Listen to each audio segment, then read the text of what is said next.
Alrighty.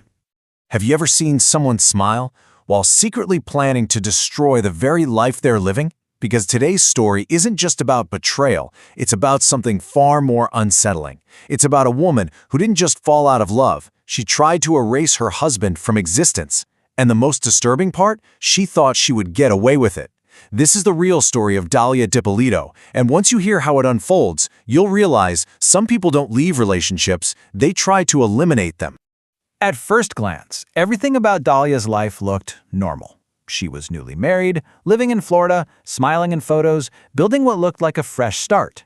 From the outside, it was the kind of life many people dream of: a second chance, a new beginning, a stable relationship. But behind that picture-perfect surface, something was already broken. And it wasn't just the marriage, it was her intention. Because while her husband believed he was building a life with her, Dalia was already thinking about a way out. Not through divorce, not through separation, but through something far more permanent. The truth is, this didn't happen overnight.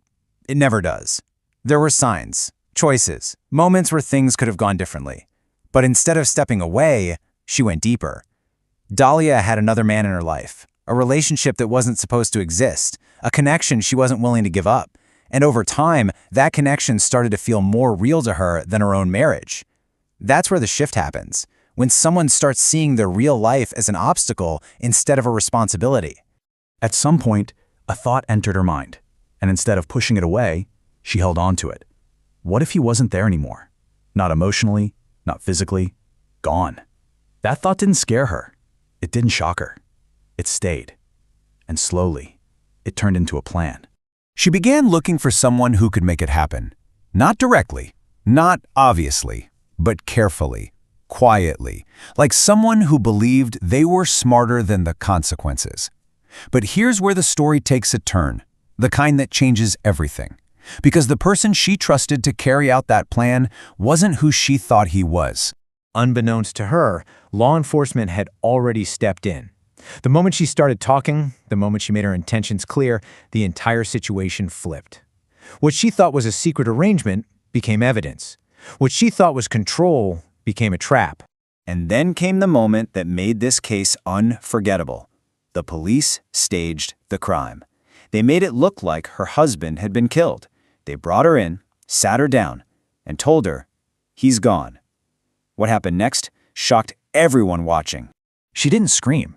She didn't collapse. She didn't break down in the way you would expect. Instead, she reacted with a calmness that felt completely out of place, almost like she was trying to perform emotion instead of actually feeling it. And that's when investigators knew. This wasn't grief. This was something else, something calculated, something planned.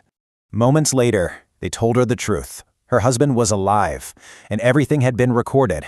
Every word, every intention, every step of the plan captured, documented, undeniable. In that instant, the entire reality she built collapsed.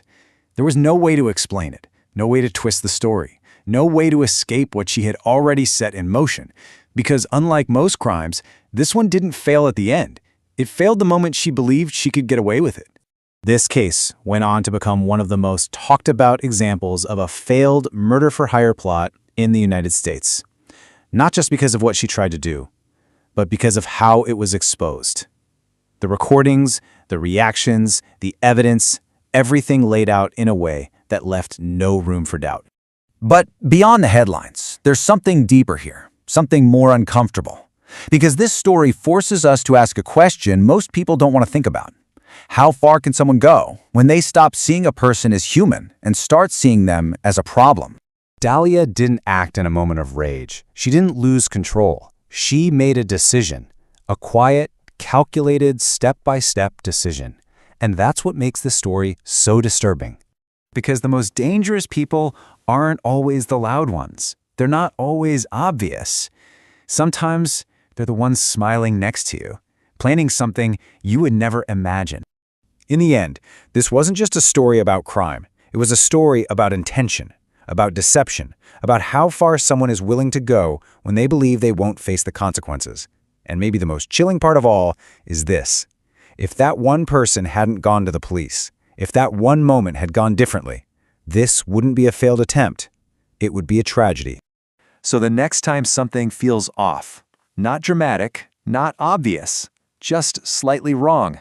Don't ignore it, because sometimes the most dangerous plans are the quietest ones, and by the time they're revealed, it's already too late.